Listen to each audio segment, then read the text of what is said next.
ఒకానొకప్పుడు మా బంధువుల ఇంట్లో జరిగిన ఒక చిన్న సంఘటన నన్ను చాలా తీవ్రంగా ఆలోచింపజేసింది. వాళ్లది ఎప్పుడూ కళకళలాడే ఇల్లు, సిరిసంపదలకు, సంతోషానికి ఏ లోటూ లేదు. కాని హఠాత్తుగా ఆ ఇంట్లో ప్రశాంతత కరువైంది. కారణం లేని ఆర్థిక ఇబ్బందులు, భార్యాభర్తల మధ్య గొడవలు, అనారోగ్యాలు. ఎందుకు ఇలా జరుగుతోందని వాళ్లు ఒక వృద్ధ సిద్ధాంతి గారిని ఇంటికి పిలిపించి అడిగినప్పుడు ఆయన ఆ ఇంటి ఇల్లాలు చేతుల్ని, మెడని నిశితంగా గమనించి ఒక మాట అన్నారు. అమ్మా, నువ్వు ధరించే నగల విషయంలో ఎంత అపచారం జరుగుతోందో ఎప్పుడైనా గమనించుకున్నావా అని. ఆ క్షణంలో ఆయన అన్న మాట వెనుక ఉన్న గూఢార్థం ఏమిటో తెలుసా? మన సమాజంలో మహిళలు అలంకరించుకునే గాజులు, పసుపు తాడు, నగలు కేవలం అందం కోసమే అనుకుంటున్నారా? కానే కాదు. అవి మీ ఇంట్లోని ఐశ్వర్యానికి, మీ భర్త క్షేమానికి, ఆయుష్కి అదృశ్య రక్షకవచాలు. మనకు తెలియకుండానే చాలా చిన్నవి అనుకుంటూ మనం చేసే కొన్ని పొరపాట్లు సాక్షాత్తు ఆ మహాలక్ష్మిని మన గడప దాటించి బయటికి పంపించేస్తాయి. నమస్కారం, సూర్యోదయం కథనం ఛానల్కి స్వాగతం. ఈరోజు మనం మాట్లాడుకోబోయేది ఎంతో సున్నితమైన, కాని మనందరి జీవితాలపై తీవ్ర ప్రభావం చూపే కర్మ సిద్ధాంత రహస్యాల గురించి. లక్ష్మీ తంత్రం, అలాగే స్కంద పురాణంలోని వైష్ణవ ఖండం స్పష్టంగా చెబుతున్నది ఏమిటంటే, స్త్రీ అలంకరణ అనేది కేవలం బాహ్య సౌందర్యానికి సంబంధించినది కాదు. అది ఒక పవిత్రమైన ఆధ్యాత్మిక ప్రక్రియ. ఏ నగలు ఎలా ధరించాలి, ఏ సమయంలో వాటిని అసలు తీయకూడదు, ఇతరుల నగలు మనం వేసుకుంటే జరిగే కర్మ బదిలీ ఎలాంటిది, ఇవన్నీ ఈరోజు మనం విడమర్చి తెలుసుకుందాం. వీడియో మధ్యలో స్క్రీన్ మీద కొన్ని ముఖ్యమైన శ్లోకాలను కూడా మీకు చూపిస్తాను, కాబట్టి శ్రద్ధగా గమనించండి.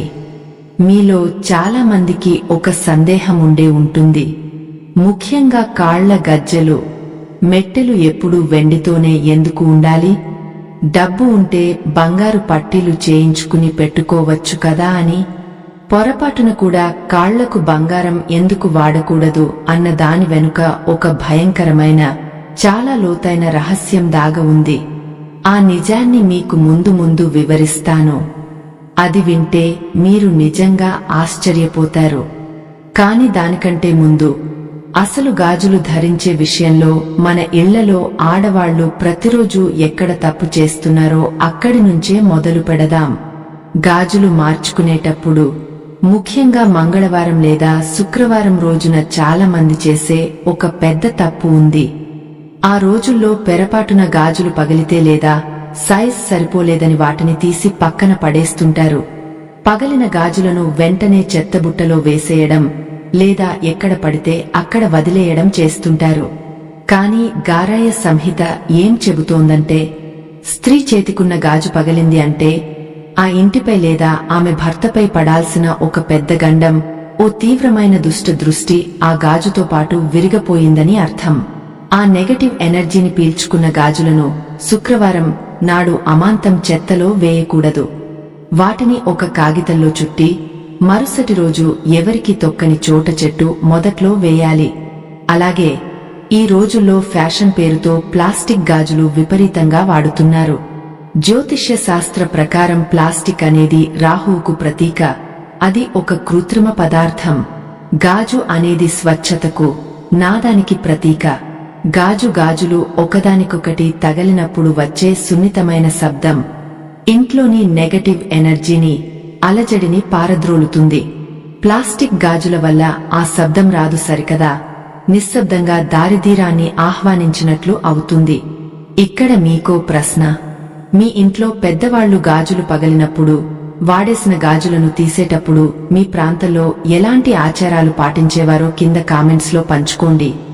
ఎందుకంటే మన ప్రాంతీయ సంప్రదాయాల్లో దాగ ఉన్న సైన్స్ అందరికీ తెలియాలి కదా. ఇక మంగళసూత్రం, నల్లపూసల దండ, చాలా మందికి ఈ నల్లపూసలు ఎందుకు వేసుకుంటారో కూడా సరిగ్గా తెలియదు. ఇవి కేవలం మెడకు అందాన్ని ఇచ్చే అలంకారం కాదు. భర్తకు ఉన్న ఆయుర్దాయాన్ని, ఇంటి ఆరోగ్య రక్షణను ఈ నల్లపూసలు తమలో నిక్షిప్తం చేసుకుంటాయి. ఇతరుల దిష్టి తగలకుండా భార్యాభర్తల బంధాన్ని కాపాడతాయి. కొంతమంది పాతబడిపోయాయని నల్లపూసల దండను మార్చేటప్పుడు మెడలో ఏమీ లేకుండా తీసి పక్కన పెడుతుంటారు. అది చాలా దోషం. కనీసం ఒక పసుపు తాడు అయినా మెడలో ఉంచుకుని అప్పుడు వాటిని మార్చాలి. ఇందాక నేను ఒక ముఖ్యమైన విషయం చెబుతానన్నాను కదా, కాలి గజ్జెలు, మెట్టెలు వెండితోనే ఎందుకు ఉండాలి, బంగారం ఎందుకు ధరించకూడదు అని. కొంతమందికి ఒక కోరిక ఉంటుంది, మా దగ్గర విపరీతమైన డబ్బు ఉంది, కాలికి కూడా బంగారు పట్టీలు చేయించుకుంటామని. కాని మన పురాణాలు దీనిని తీవ్రంగా ఖండిస్తున్నాయి. శ్రీ సూక్తం మరియు విష్ణు పురాణంలో స్పష్టంగా చెప్పబడింది, బంగారం అనేది సాక్షాత్తు శ్రీ మహాలక్ష్మికి ప్రతీక. ఆ లక్ష్మీ స్వరూపాన్ని పాదాలకు ధరించడం అంటే అహంకారంతో దరిద్రాన్ని మనమే కొని తెచ్చుకోవడం. ఆ అహంకారాన్ని భరించలేక లక్ష్మీదేవి ఆ ఇల్లు వదిలి వెంటనే వెళ్లిపోతుందట. పైగా సైంటిఫిక్ గా చూసుకున్నా బంగారం శరీరంలో ఉష్ణాన్ని, హీట్ పెంచుతుంది. వెండి శరీరానికి చల్లదనాన్ని ఇస్తుంది. స్త్రీల గర్భాశయ నాడీ వ్యవస్థను క్రమబద్ధీకరించడానికి ఈ వెండి మెట్టెలు, పట్టీలు ఎంతగానో ఉపయోగపడతాయి. తలపై ఉండే బంగారం వేడిని గ్రహిస్తే పాదాలకు ఉండే వెండి దాన్ని భూమిలోకి పంపుతుంది. మరొక భయంకరమైన పొరపాటు గురించి ఇప్పుడు నేను మీకు చెప్పాలి. ఇది మనకు తెలియకుండానే చాలా క్యాజువల్ గా చేసేస్తుంటాం. అదేంటంటే ఇతరుల నగలు అరువు తెచ్చుకుని వేసుకోవడం.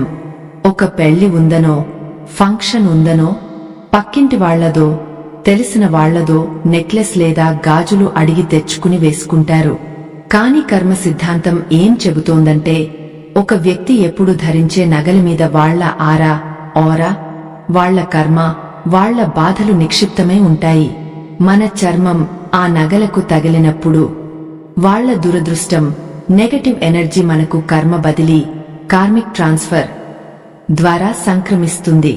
ఒకసారి నాకు తెలిసిన ఒక కుటుంబంలో ఇలాగే ఒక మహిళ ఇతరుల నగలు వేసుకుని ఒక పెళ్లికి వెళ్లి వచ్చింది. ఆ తర్వాతి నుంచి నెల రోజుల పాటు ఆమె తీవ్రమైన మానసిక అశాంతికి, పీడకలలకు గురైంది. కుటుంబంలో ఊహించని గొడవలు. కారణం అన్వేషిస్తే ఆ నగలు ఇచ్చిన మహిళ అప్పటికే తీవ్రమైన డిప్రెషన్లో ఉంది. ఆమె వైవాహిక జీవితం అల్లకల్లోలంగా ఉంది. ఆ నెగటివ్ వైబ్రేషన్స్ ఆ నగల ద్వారా బదిలీ అయ్యాయి. కాబట్టి ఎంత చిన్నదైనా సరే మీ స్థోమతకు తగ్గ మీ సొంత నగలను మాత్రమే ధరించండి. ఇక్కడి వరకు మనం చేయకూడని తప్పులు గురించి తెలుసుకున్నాం. మరి ఇవన్నీ సరే, కొత్త నగలు కొన్నప్పుడు లక్ష్మీదేవి కటాక్షం మనపై శాశ్వతంగా ఉండాలంటే ఏం చేయాలి? ఆ నగలు దాచే బీరువాలో ఎవరికీ తెలియని ఒక చిన్న వస్తువు ఉంచితే మీ ఇంట్లో డబ్బు రెట్టింపు అవుతుంది. ఆ అద్భుతమైన రహస్యం ఏమిటో, ఆ చిన్న పచ్చ కర్పూరపు చిట్కా ఏమిటో చాలా మంది కొత్త నగలు కొనుక్కుని ఇంటికి రాగానే ఎంతో సంబరంగా ఆ షాపు వాళ్లు ఇచ్చిన బాక్స్లో నుంచి తీసి వెంటనే మెడలో వేసుకుని అద్దంలో చూసుకుంటారు. అక్కడే మనం తెలియకుండా ఒక కర్మ దోషాన్ని అంటగట్టుకుంటున్నాం. ఆ నగను కంసాలి తయారు చేసిన దగ్గరి నుండి దాన్ని షోరూంలో అమ్మకానికి పెట్టినంత వరకు దాన్ని ఎంతమంది పట్టుకుని చూసుంటారో, ఎంతమంది కళ్ళు దానిపై పడ్డాయో ఒక్కసారి ఆలోచించండి. ఆ చూపుల్లో ఉన్న ఏడుపు, ఆ అసూయ, ఆ దృష్టి దోషం మొత్తం ఆ కొత్త నగపై పేరుకుపోయి ఉంటుంది. అందుకే ఎప్పుడైనా సరే కొత్త బంగారం కాని, వెండి కాని ఇంటికి తెచ్చినప్పుడు నేరుగా ఒంటిపై వేసుకోకూడదు. ముందుగా ఆ నగను స్వచ్ఛమైన నీటితో లేదా కొద్దిగా పసుపు కలిపిన నీటితో శుద్ధి చేయాలి. ఆ తరువాత మీ పూజా మందిరంలో సాక్షాత్తు ఆ శ్రీ మహాలక్ష్మి పాదాల వద్ద లేదా శ్రీ మహావిష్ణువు పటం దగ్గర ఉంచాలి. కుదిరితే కొద్దిగా గంధం, కుంకుమ బొట్టు పెట్టి ఆ తల్లి ఆశీస్సులు తీసుకున్న తర్వాతే మీరు దాన్ని అలంకరించుకోవాలి. ఈ చిన్న పని వల్ల ఆ నగపై ఉన్న ఎలాంటి నెగటివ్ ఎనర్జీ అయినా సరే పటాపంచలైపోతుంది. అది కేవలం అలంకారంగా కాకుండా ఒక రక్షా కవచంగా మారుతుంది.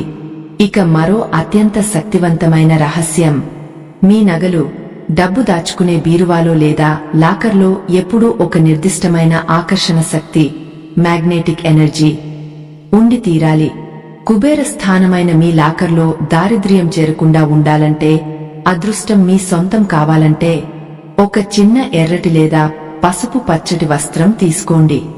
అందులో కొద్దిగా పచ్చ కర్పూరం, ఎడిబుల్ క్యాంఫోర్, 2 లవంగాలు, కాస్త పసుపు వేసి చిన్న మూట కట్టి మీ నగల బాక్సుల మధ్య దాచి ఉంచండి. దీని వెనుక ఉన్న సైన్స్ ఏంటో తెలుసా? పచ్చ కర్పూరానికి ఉన్న సహజమైన సుగంధం, దాని వెనుక ఉన్న సానుకూల వైబ్రేషన్స్ ఆ ప్రదేశంలోని నిశ్చలమైన గాలిని, నెగటివ్ ఎనర్జీని పూర్తిగా నశింపజేస్తాయి. ఇది స్వయంగా ఎంతో మంది ఆచరించి వాళ్ల ఆర్థిక స్థితిగతుల్లో అద్భుతమైన మార్పులు చూసిన ప్రాచీన తాంత్రిక పరిహారం. మీరు కొత్త నగలను పూజలో పెట్టినప్పుడు కాని, లేదా బీరువాలో నగలు సర్దుకునేటప్పుడు కాని భక్తితో ఈ చిన్న శ్లోకాన్ని మనసులో తలుచుకోండి. స్క్రీన్ మీద ఈ క్రింది టెక్స్ట్ వేయండి: సర్వమంగళ మాంగళ్యే శివే సర్వార్థ సాధికే శరణ్యే త్రయంబకే దేవి నారాయణి నమోస్తుతే. ఇలా చేయడం వల్ల మీ ఇంట్లో ఉన్న నగలు కేవలం లోహపు ముక్కలుగా కాకుండా జీవమున్న లక్ష్మీ స్వరూపాలుగా మారి మీ కుటుంబాన్ని కంటికి రెప్పలా కాపాడతాయి.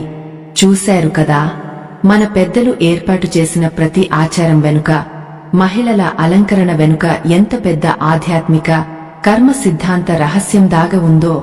ఈ చిన్న చిన్న మార్పులు మీరు మీ జీవితంలో పాటిస్తే చాలు, ఆ విధిరాత కూడా మీ పక్షాన నిలబడుతుంది. మీ ఇల్లు సిరిసంపదలతో తులతూగుతుంది. ఈ వీడియోలోని విషయాలు మీకు నిజంగా ఆలోచనను రేకెత్తించాయని నేను నమ్ముతున్నాను. ఈ విలువైన రహస్యాలు కేవలం మీ వరకే ఉంచుకోకుండా మీ బంధువులకు, తోటివారికి కూడా షేర్ చేయండి. ఎందుకంటే మంచిని, జ్ఞానాన్ని పంచడం కూడా ఈ జన్మలో మనం చేసే అతి పెద్ద సత్కర్మే. సూర్యోదయం కథనం ఛానల్లో మున్ముందు ఇలాంటి ఎన్నో గోజమైన, మిమ్మల్ని ఆశ్చర్యానికి గురిచేసే పౌరాణిక రహస్యాలను మీ ముందుకు తీసుకువస్తాను. అంతవరకు సెలవు. నమస్కారం.